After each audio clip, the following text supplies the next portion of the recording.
तन चंचला, मन निर्मला, व्यवहार कुशला, भाषा कोमला, सदैव समर्पिता, नदिया सा चलना, सागर से मिलना, खुद को भुलाकर भी अपना अस्तित्व संभलना, रोशन अस्मिता, आज का युग तेरा है परिणीता, नारी तुझ पर संसार गर्विता। हर किसी को गर्व हो वैसा अस्तित्व रखती है ये नारी। पुरुषार्थ में किसी भी पुरुष से कम नहीं है ये नारी। अपने ही दम पर इस दुनिया में अपना अहम मुकाम बनाने वाली ये नारी है रश्मि शर्मा। आज हम डे आउट के लिए निकले हैं और डे आउट एक ऐसे निर्माता के साथ जो कई सालों से हम सबका साथिया बनी हुई हैं। अपने कई सीरियलों के माध्यम से उन्होंने हमारा खूब मनोरंजन किया है। और हाँ, उनका भी सिमर के तरह ही अपना एक ससुराल है, लेकिन ससुराल के साथ साथ वो अपने काम का भी पूरा ख्याल रखती हैं और अपने काम के जरिए दुनिया में उन्होंने बहुत नाम कमाया है।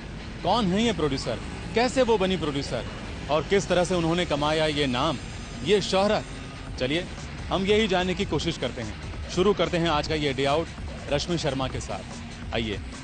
टीवी सीरियल की निर्माता रश्मि शर्मा, जिनके दिन की शुरुआत होती है अपने गृह कार्य को खत्म करने के बाद अपने ऑफिस से। समय की पाबंद इस निर्माता ने अपने दफ्तर में कोई पाबंदी नहीं रखी है। दफ्तर में उनका सबसे प्यारा पेट ही उनका स्वागत करता है। रश्मि शर्मा भी अपने इस प्यारे से पप्पी को सहलाकर उसके अभिवादन का जवाब प्यार से देती हैं और फिर भगवान का आशीर्वाद प्राप्त कर खो जाती है अपने क्रिएटिव वर्ल्ड में, दुनिया का मनोरंजन करने वाले सपनों की दुनिया में।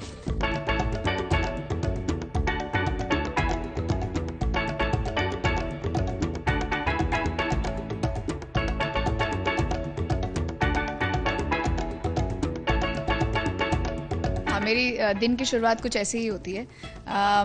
हमारा एक छोटा सा झुमरू है जो आते ही जो इतना प्यारा वेलकम देता है, आई थिंक उससे बड़ा वेलकम कोई नहीं हो सकता। वो इतना लविंगली, और हर रोज़ का उसका रिचुअल है। मतलब मुझे याद नहीं कि जब से वो इस ऑफिस में आया और उसने कभी भी ये रिचुअल मतलब मिस किया हो। हाँ, अनलेस वो ना हो, कहीं गया हुआ है तो अलग बात है, बट ये मेरा बहुत एक्साइटिंग, मुझे खुद वेट रहता है कि मैं एंटर करने वाली हूँ और वो जिस तरह से आपको वार्मली वेलकम करता है, तो बहुत अच्छी दिन की शुरुआत हो जाती है। और आके भी आपने यहाँ लक्ष्मी और गणपति की आरती उतारी और आपके ऑफिस में भी जगह जगह पर श्लोक लिखे हुए हैं और भगवान का नाम लिखा हुआ है, तो आप भगवान में बहुत बिलीव करती हैं, ऐसा लगता है। मैं स्पिरिचुअल पर्सन हूँ। Believe in the sense definitely ये बिल्कुल मानती हूँ कि आज हमारी चाहे सक्सेस हो, चाहे हमारे सुख हो, दुख में इनका बहुत बड़ा साथ है और इन्हीं मतलब मैं इनकी प्रेजेंस को डिनाई नहीं कर सकती। तो मैं स्पिरिचुअल इंसानों में से हूँ। मैं ये एक चीज़ और अंडरलाइन करना चाहूँगी, मैं स्पिरिचुअल हूँ बट मैं अंधविश्वास में बिल्कुल बिलीव नहीं करती हूँ। रश्मि ने अपने पूरे ऑफिस में घूम घूम कर बड़े ही उत्साह के साथ हर कोना हमें दिखाया। बात करते करते पता चला कि ये ऑफिस भी उनके देखे हुए सपने का ही परिणाम है। जो सपना देखती हैं उसे पूरा करके ही वो चैन पाती हैं और अपने सपने को पूरा करने के लिए वो हर संभव प्रयास करती हैं और उनके इस कार्य में उनका बखूबी साथ निभाते हैं उनके अपने साथिया, उनके पति।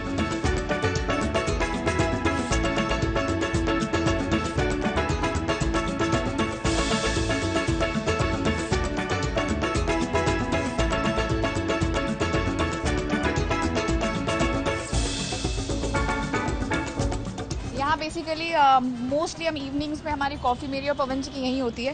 यहीं हम डिस्कशंस भी करते हैं और कहीं ना कहीं क्रिएटिव जब एक बहुत एग्जॉस्ट हो जाते हैं तो ये हमारे लिए बड़ा रिलैक्सिंग सा स्पेस है। यहाँ हम छोटी छोटी गैदरिंग्स भी करते हैं और यहाँ अभी आपको बहुत शोर सुन रहा होगा बट वैसे बहुत काम, मॉर्निंग्स बहुत इंटरेस्टिंग होती है और इवनिंग, बिकॉज आप सनराइज एंड एक साइड से सनसेट देख सकते हैं। मुंबई में होने के बावजूद भी ऐसी खुली जगह मिलना बड़ा मुश्किल होता है। ये मैं बिल्कुल बात मानती हूँ। ये शायद मैंने कहा ना, हमने उस दिन अपने घर की बालकनी से सोचा कि काश ये हमारा होता, तो शायद ऊपर भगवान ने सुन ली हमारी बात और ये हमें हमारी कोशिशों से ही मिला। मैं अब यहीं पर आपसे जानना चाहूँगा कि वो कौन सा दिन था जब आपने ये तय किया था कि आप इस क्रिएटिव फील्ड में आएंगे? कब और कैसे सोचा था आपने? ये मुझे फ्लैशबैक में जाना होगा बहुत पुरानी बात है। एक्चुअली मैं जब मैं ग्रेजुएशन करके कंप्लीट और मैं एमबीए की अपनी एंट्रेंस में सेलेक्ट होने के बाद कॉलेज में जस्ट एंटर ही करने वाली थी, उसमें एक 2 महीने का वक्त था। तो 2 महीने के वक्त में एक पेपर में ऐड आया था ट्रेनीज़ के लिए। एक नया चैनल ओपन हुआ था, जी एजुकेशन।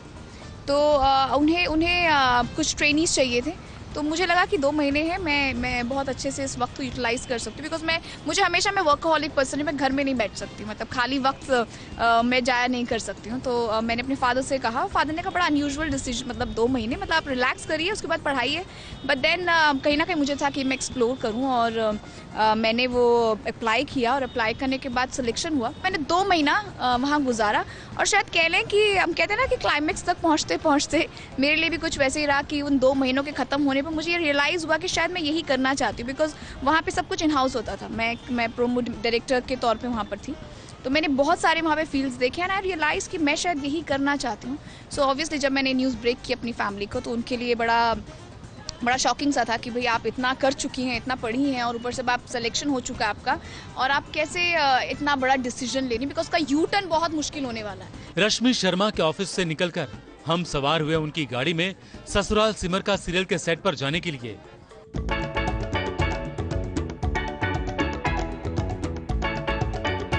और इसी सफर में हम ये जान पाए कि सीरियल के निर्माता बनने के लिए उन्हें कई परीक्षाएं और कई कठिनाइयों का सामना करना पड़ा। चुनौतियां तो हर दिन नई नई उनके सामने आती रहीं, और हर चुनौतियों को उन्होंने स्वीकार किया। तभी तो बतौर एक सफल निर्माता वो अपने आप को स्थापित कर पाईं। 7 फेरे, बेटियां, मायका, रब्बा इश्क ना हो, ऐसे कई शोज थे जिनमें मैंने एज अ क्रिएटिव डायरेक्टर काम किया। तो कुछ ऐसी ही थी मेरी जर्नी। वो कौन सा मोड़ था, वो कौन सा पल था जहाँ लोगों ने आपको पहचानना शुरू किया, लोगों ने जाना कि नहीं ये है रश्मि शर्मा जो क्रिएटिव हैं, ये है रश्मि शर्मा जो प्रोड्यूसर हैं, और ये है रश्मि शर्मा जो इन सारे शो को बनाती हैं?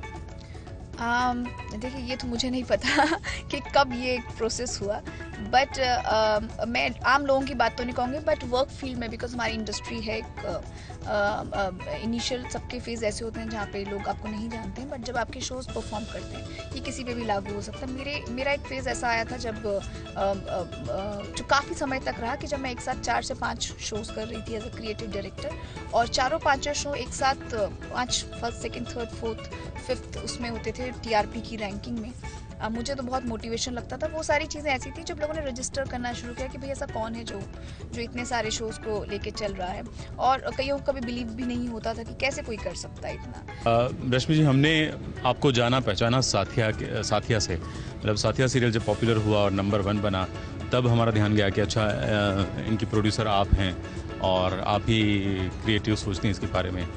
साथिया ने आपको कितनी पहचान दिलाई? साथिया से पहचान की बात कहूँ तो शायद गलत वर्ड होगा पहचान की बात, क्योंकि पहली बात तो मैं इस इंडस्ट्री में काफ़ी समय से थी, और राजा की आएगी बारात मेरा पहला शो था।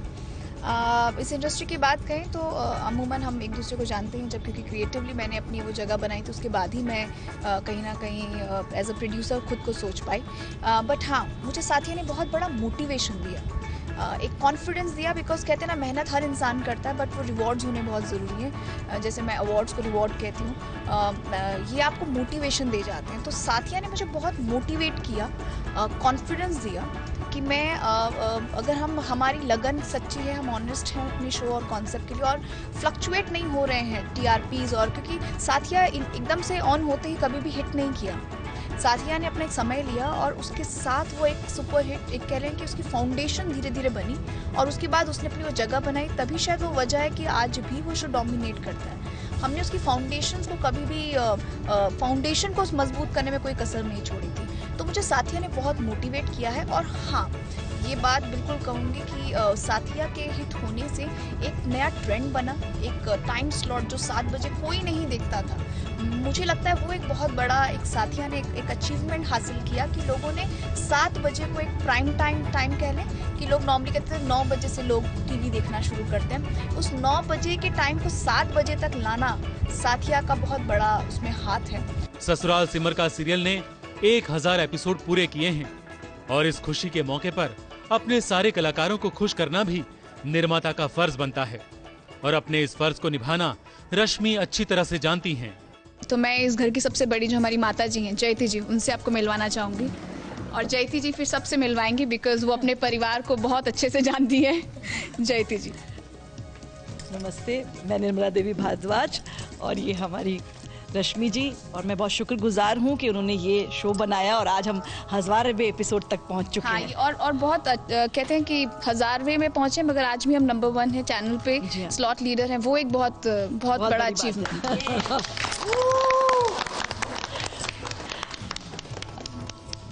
माता जी के लिए मतलब वो इस गेटअप में बहुत अच्छी लग रही हैं, लेकिन इनके बारे में मैंने एक बात सुनी है कि वो मोनालिसा के गेटअप में भी बहुत सुंदर दिखती हैं।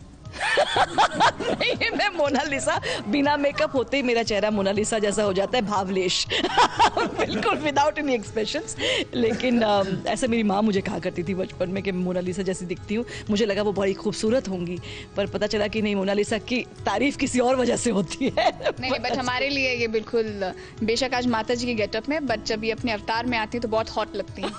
हमने इन्हें झलक दिखलाजा में इनके सारे देखे, आई थिंक मेरी इस बात से सब अग्री करेंगे। मैं अपने सबसे बड़े बेटे राजेंद्र बेटा से आपको मिलवाना चाहूंगी। आप कहिए कुछ हमारे। जी, मैं बेहद खुश हूँ आज कि हम 1000 एपिसोड पूरे कर चुके हैं, और इसके लिए मैं रश्मि जी को, पवन जी को तहे दिल से बधाई देता हूँ। मेरी छोटी बहन मनोरंजन, जिसे मैं प्यार से छोटी बुलाती हूँ, सब लोग मौसी जी बुलाते हैं। या 1000 एपिसोड्स कंप्लीट किए हैं हमने, 1000 एपिसोड तक आपका मनोरंजन किया है, तो इसके लिए हमें बेहद खुशी है। ये मेरे बड़े पोते सत्तू, सत्येंद्र भारद्वाज, और ये मेरी बड़ी बहू उमा, जिन्होंने होम साइंस में, खाना पकाने में PhD की है।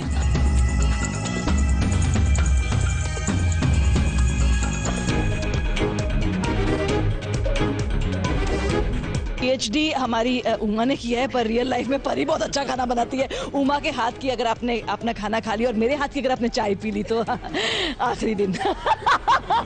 कोई स्पेशल डिमांड?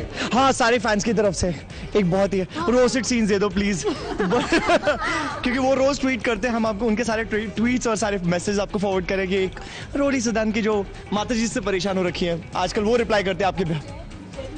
आजकल सब लोग कहते हैं कि माता जी ने इनको दूसरे कामों में लगा रखा है, इनके रोमांटिक सीन्स नहीं दिखाते।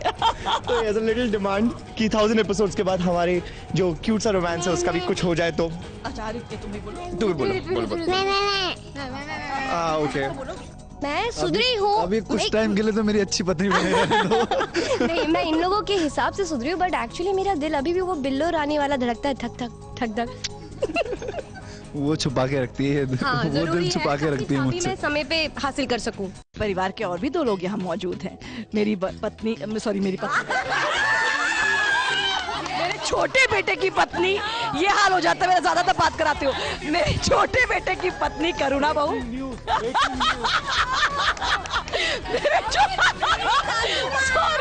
सॉरी मेरे छोटे बेटे की पत्नी करुणा बहू और मेरे घर की बेटी जानवी, प्लीज।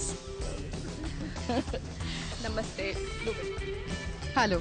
वैसे मुझे खुशी हुई कि मेरे पति यहाँ पर नहीं है, लेकिन कम से कम मैं इनकी हाफ पत्नी तो बन ही चुकी हूँ।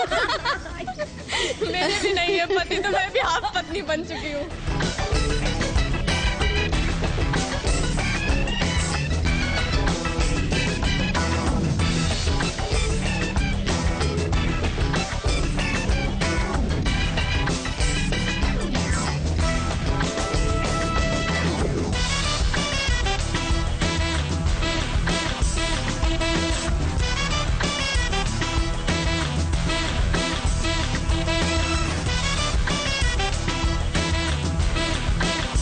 अपनी हर खुशी को अपने शून्य से सर्जन करने की शक्ति को रश्मि ईश्वर की देन मानती हैं।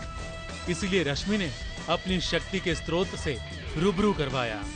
संदीप जी, अब मैं आपको जिनसे मिलवाने जा रही हूँ, आपने मुझे जाना, मेरे शो को जाना, मेरे सेट को जाना, मेरे किरदारों को जाना, मेरी टीम से आप मिले, बट मैं जिनसे आपको मिलाने अब जा रही हूँ, या जिनसे मैं आपको अब रूबरू कराऊंगी, फेस टू फेस कराने वाली हूँ, मैं कहूँगी उनके बिना ये शो पॉसिबल नहीं, मेरी ज़िंदगी पॉसिबल नहीं। या हमारे कहते हैं ना कि सारे इंपॉर्टेंट जितने भी आप देख रहे हैं यहाँ पे, जो आज हम 1000 एपिसोड्स तक अगर हम इस मुकाम तक पहुँचे हैं, तो शायद उनके बिना पॉसिबल ही नहीं हो पाता, इम्पॉसिबल है।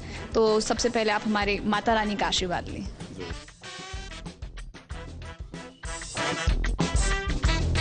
रश्मि ने सीरियल की दुनिया को अपना बहुत बड़ा योगदान दिया है। राजा की आएगी बारात, रहना है तेरी पलकों की छांव में, देश की बेटी नंदिनी, साथ निभाना साथिया, ससुराल सिमर का, और ऐसे कई सीरियल्स का निर्माण करके जनता का खूब मनोरंजन किया है। सास बहू और साजिश, रश्मि की सृजनात्मक शक्ति के लिए उनकी सराहना करता है। ABP news report.